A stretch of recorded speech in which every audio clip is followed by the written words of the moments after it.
আপনি তো কুরবানির জন্য 35 কেজির ছাগল খুঁজে বেড়াচ্ছেন, যে গ্রামের যাতে সব চাইতে টপ হয়, সব চাইতে বড় ছাগলটা যেন আমার হয়।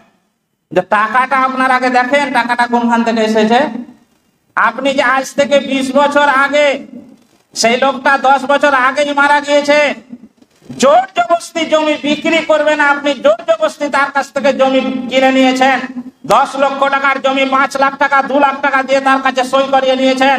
ওই জমি এখন আপনি করে কর্মে খাচ্ছেন, ওখানে ব্যবসা করছেন, ফসল লাগাচ্ছেন, ওই ফসল থেকে আপনি টাকা ইনকাম করছেন। ওই জমি থেকে আপনার যে ইনকাম এসছে, ওই ইনকামের টাকা দিয়ে যে ছাগল খুঁজে বেড়াচ্ছেন 35 কেজি, ওই ছাগল আল্লাহর কোনো কাজ আছে? বলেন, আপনাকে আমি বলছি, সেই ছাগলের আল্লাহর কোনো কাজ আছে? ওই টাকা আল্লাহর কাছে কবুল হবে না, ওই কুরবানি, এটা আপনিও জানেন, কিন্তু আপনি দিবেন, দেন। এমন জীবন তুমি করো হে গঠন, মরিলে হাসিবে তুমি কান্দিবে ভুবন। এমন জীবন তুমি করো হে গঠন, মরিলে হাসিবে তুমি কান্দিবে ভুবন।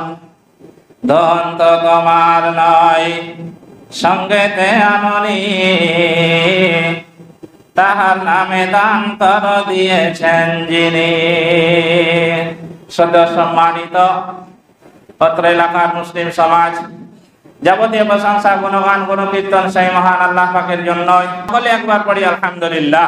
তিনার প্রশংসার পর বিশ্বের নবী মুহাম্মদ আল্লাহ মুরুদ দুলাল জনাবে মুহাম্মদুর রাসূলুল্লাহ সাল্লাল্লাহু আলাইহি ওয়াসাল্লাম, তিনার উপরে শত সহস্র দরুদ ও সালাম অবতীর্ণ হোক। সকলে বলুন আল্লাহুম্মা আমিন।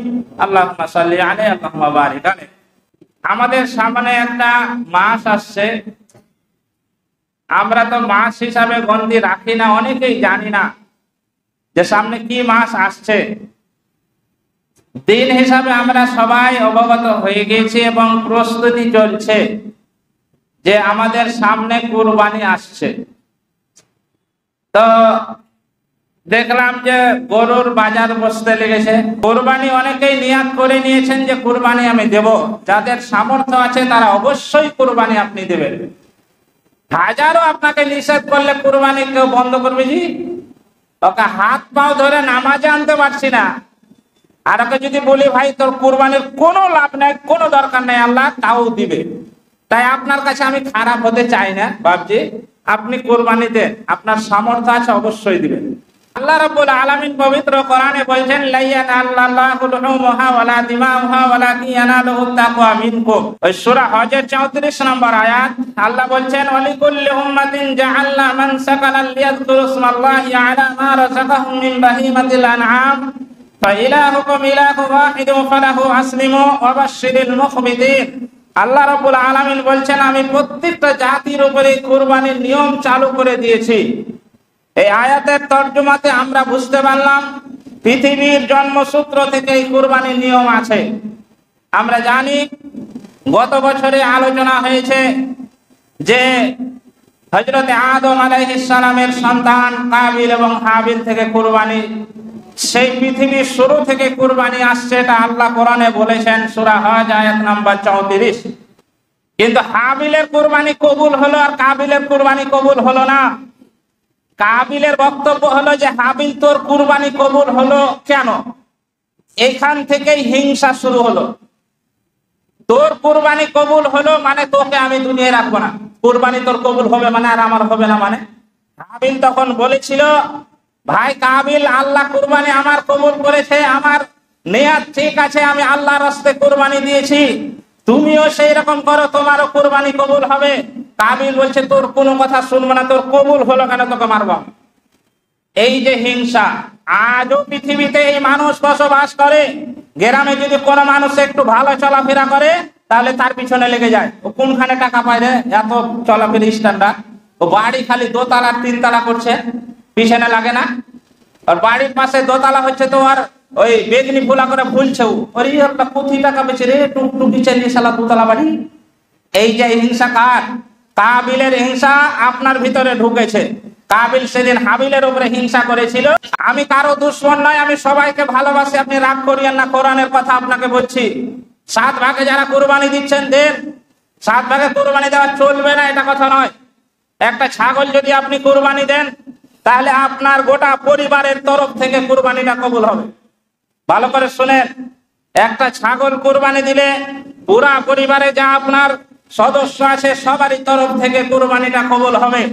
কেউ যদি গরু ভাগে কুরবানি দেন তাহলে আপনার তরফ থেকে শুধু কুরবানি কবুল হবে, আপনার পরিবারের তরফ থেকে নয়। 7 জনের পক্ষ থেকে কুরবানি কবুল হবে, 7 পরিবারের পক্ষ থেকে গরুতে কুরবানি কবুল হবে না। এটা ভালো করে আপনি শুনেলেন। আরেকবার বলছি, 7 জন মিলে আপনি যে ভাগ দিচ্ছেন ওই 7টা মাথারই কুরবানি কবুল হচ্ছে। সে হারাম টাকা থাকলে সেটা তো আলাদা কথা, আমি দেবে।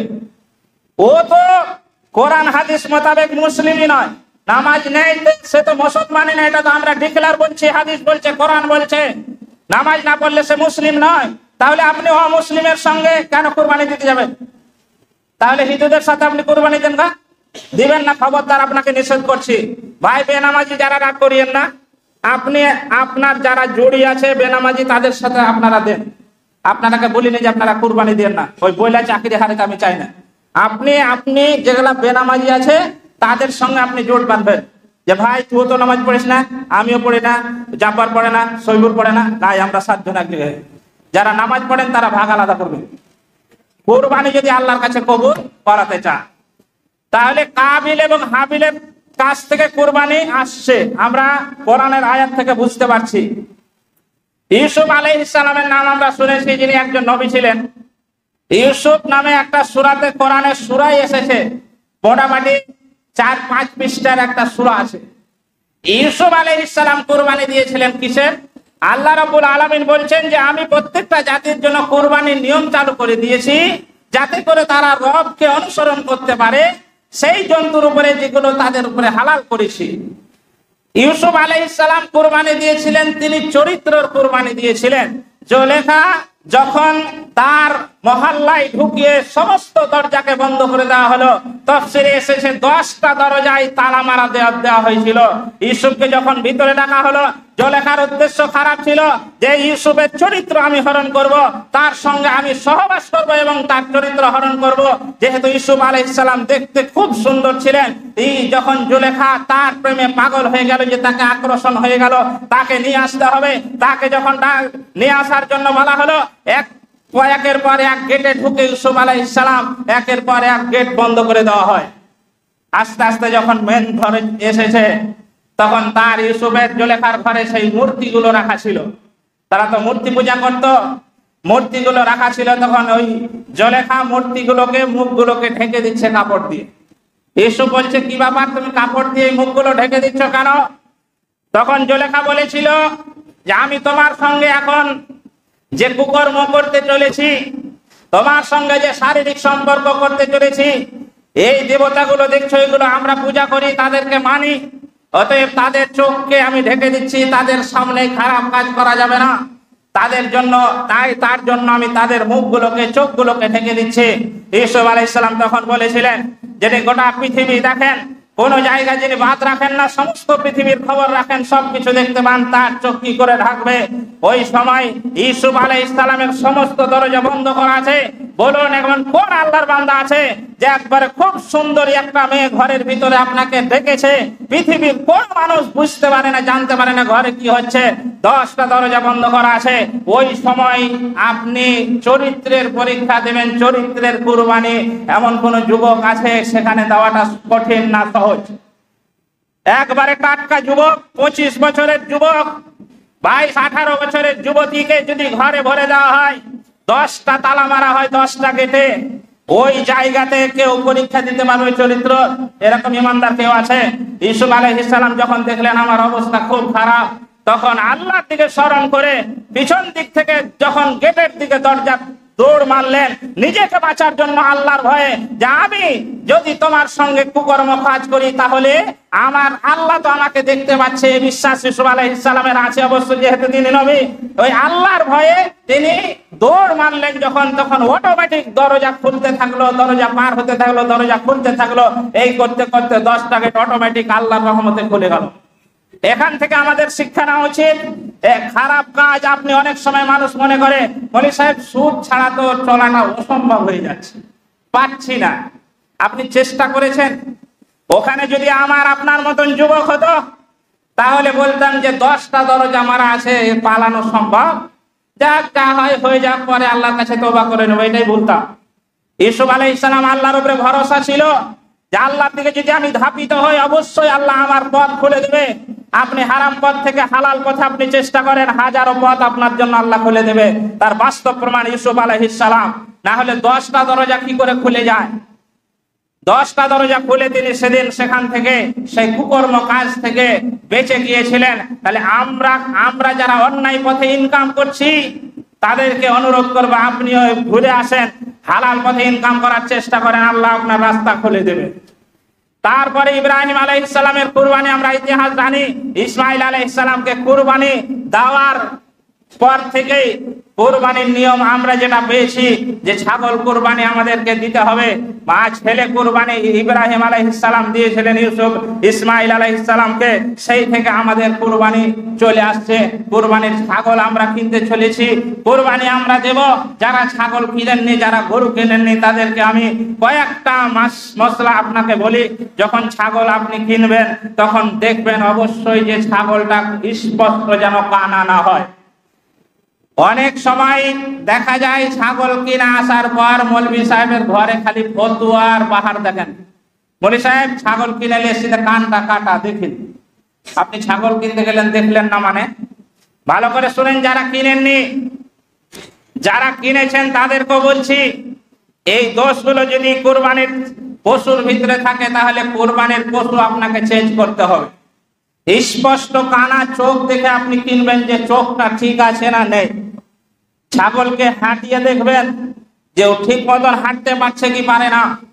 স্পষ্ট খোড়া আপনি দেখতে পাবেন যে হাঁটতে পারে কি পারে না। সঠিকভাবে স্পষ্ট খোড়া যদি বুঝতে পারবেন, সেই ছাগলের কুরবানি হবে না, আপনি সেটা কিনবেন না, যেহেতু পয়সা দিয়ে আপনি কিনছেন।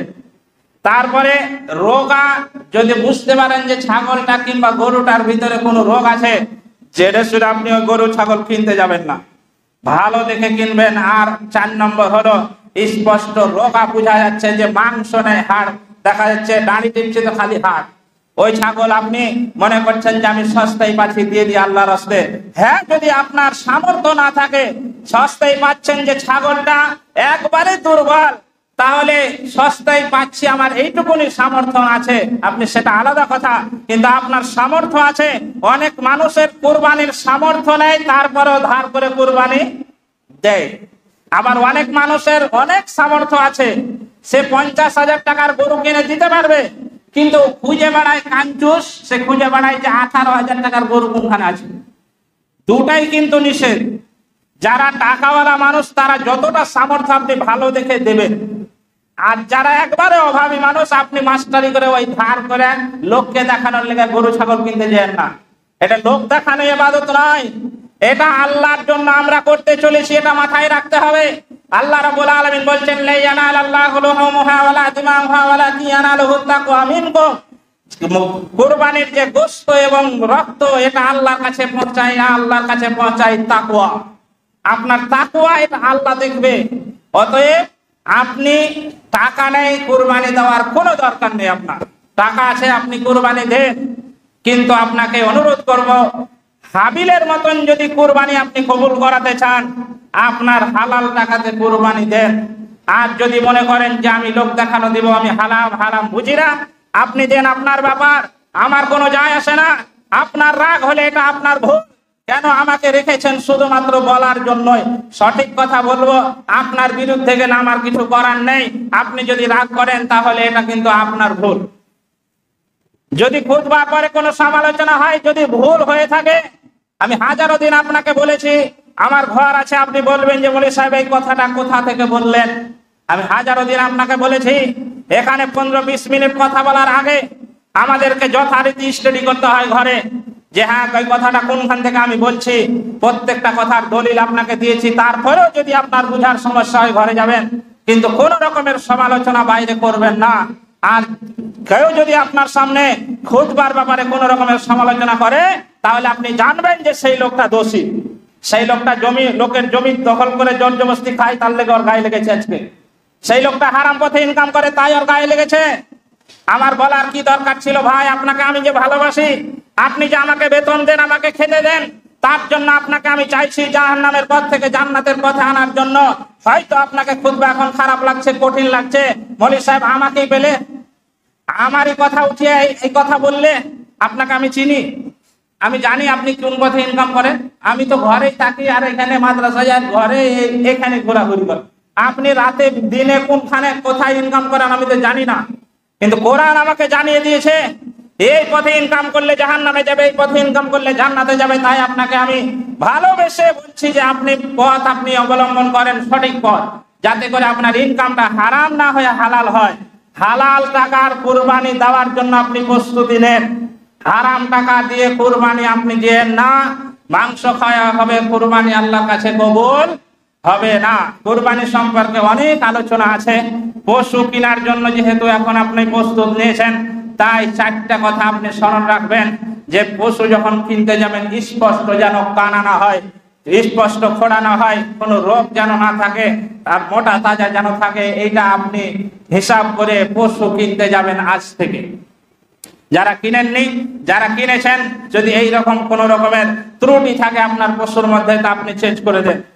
যাদের কুরবানির ছাগল আছে, কুরবানির ছাগল হঠাৎ মারা গেল, হঠাৎ মরে গেছে, কি হয়তো হঠাৎ শরীর খারাপ হয়ে গেল, হয় এরকম কুরবানির সময় বেশি হয়। আপনি কুরবানির নামে রেখে দিয়েছেন, আপনার যদি কাটার সময় হয় কেটে আপনি মাংস বিলিয়ে দেন, ওইটা বিক্রি করার কোনো যুক্তিই আসে না, যেহেতু এটা আপনার কুরবানি আল্লাহর রাস্তায় দিয়েছেন।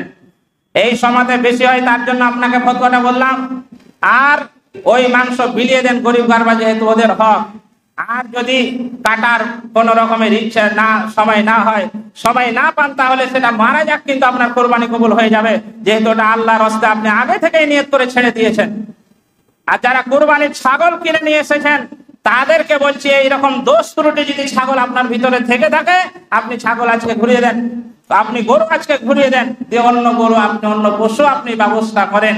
তার জন্য আপনাকে আমি কয়েকটি কথা সচেতন করলাম, যেহেতু কুরবানির ছাগল গরু কেনার একটা সময় এসেছে, তাই দিকে লক্ষ্য রেখে আপনারা কুরবানির ছাগল গরু কিনেন।